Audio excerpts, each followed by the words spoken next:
আর আজকে থেকে আমি যে 7টা সখী নিয়ে নাচবো, গান গাইবো, আমার আসলে 7টা সখী আমি যখন যখন যাকে যেটা বলবো সঙ্গে সঙ্গে তোমাদের কিন্তু আদায় করতে হবে। বুঝছেন কি আপনারা? হ্যাঁ, আমি যখন যা বলবো আমার সঙ্গে সঙ্গে 7 জনের আদায় করতে হবে। আর আমাকে ধুইয়া আগে যাইবা না, সামনে কিন্তু কুত্তার বাচ্চা আছে ধরবো।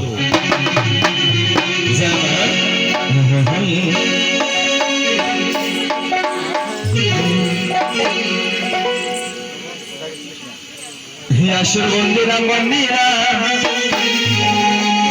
সরস্বতী মা, আসর বন্দিরা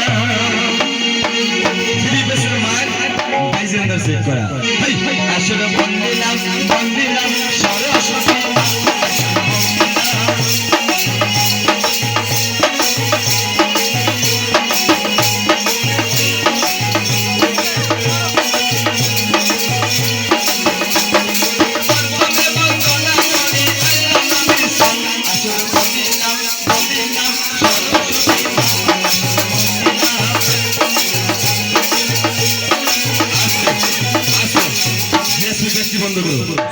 আসরে